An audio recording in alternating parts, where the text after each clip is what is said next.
Nathan Leopold nació el 19 de noviembre de 1904 en Chicago, en el seno de una familia acomodada de inmigrantes alemanes de origen judío.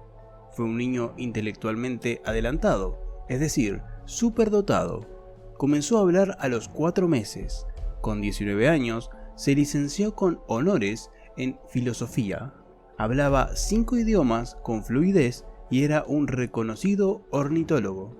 Su interés por la filosofía se centró en el concepto del superhombre de Friedrich Nietzsche, una idea que terminó por obsesionarlo, al igual que también lo hizo el masoquismo, la esclavitud y el bien y el mal. En esto también influyeron los métodos educativos de su institutriz, Matilda Wantz. Fue muy estricta. Tras licenciarse en la Universidad de Chicago, Leopoldo entró en la Escuela de Leyes para comenzar sus estudios de Derecho.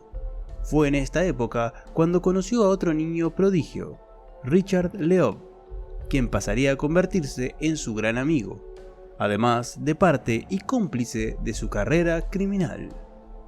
El muchacho nació el 11 de junio de 1905, también en Chicago.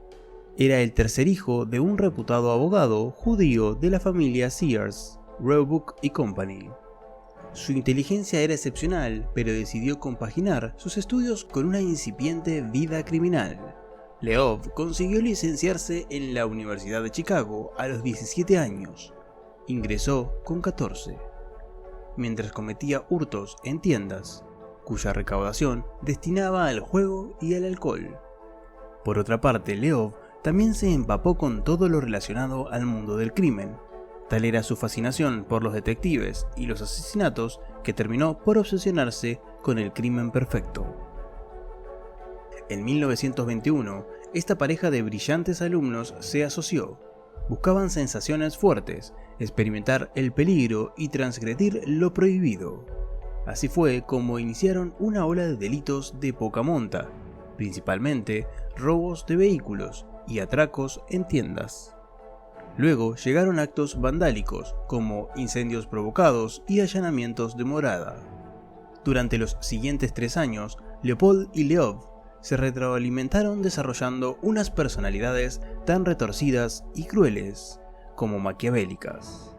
Los jóvenes se sentían intelectualmente superiores a los demás, creían vivir por encima del bien y del mal, y su educación, siempre entre institutrices, ayudó a magnificar esas perversiones y falta de empatía, hasta que un buen día dieron el siguiente paso: perpetrar el crimen perfecto.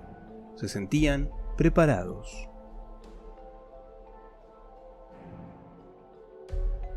El 21 de mayo de 1924, Leov y Leopold alquilaron un coche bajo identidad falsa, le cambiaron la matrícula, compraron un cincel, una cuerda, ácido clorhídrico y de forma muy predeterminada se dirigieron a la Harvard School en busca de una víctima. Hasta ese momento eran las 14:30 horas. Los asesinos no tenían elegida a una presa. Fue unas 3 horas más tarde cuando, al ver a Bobby Frank, primo segundo de Leov, acordaron secuestrarlo. El pequeño de 14 años cumplía las 3 premisas para ello. Era un niño, su familia era millonaria y podía pagar un cuantioso rescate, y los conocía, por lo que sería más fácil engañarlo. Tras el asesinato, echaron el ácido tanto en el rostro como en los genitales de Bobby, quemaron su ropa y abandonaron el cuerpo en un desagüe próximo al lago Wolf. Después, limpiaron concienzudamente el coche para eliminar cualquier rastro de sangre y, a las 9 de la noche, llamaron a la mansión de los Franks pidiendo un rescate. Mientras el padre de Bobby trataba de buscar a su hijo en los alrededores e interponía la pertinente denuncia, los asesinos se pasaron la noche jugando a las cartas y escribiendo la nota de rescate con una máquina de escribir, de la que se deshicieron poco después. A la mañana siguiente enviaron el mensaje a los Franks y a mediodía realizaron una llamada con las instrucciones para la liberación del pequeño. Tenían que pagar $10.000. Esa misma noche, un trabajador ferroviario encontró el cadáver de Bobby. Por tanto, el plan urdido durante meses por los asesinos acababa de truncarse. Las autoridades iniciaron un operativo sin precedentes para buscar cualquier vestigio en la escena del crimen. Entre las pruebas halladas se encontraban unas gafas y una máquina de escribir. Las lentes fueron cruciales para descubrir a su dueño, ya que estas estaban patentadas en exclusiva por Almer y Coe & Company, nombre que aparecía en una de las patillas. Tras un análisis exhaustivo, la empresa dio a los investigadores 3 nombres, entre ellos el de Nathan Leopold. Los agentes interrogaron al joven, no porque creyesen en su culpabilidad, sino porque querían saber qué hacía en la zona.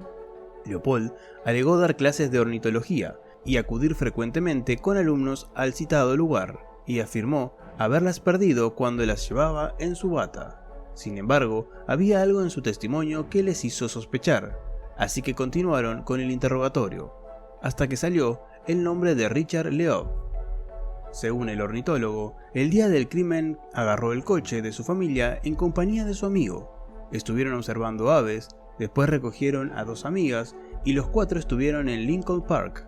Ahora bien, al comprobar la coartada, el chofer desmontó su testimonio y confirmó que el vehículo jamás salió del domicilio porque le habían estado revisando los frenos.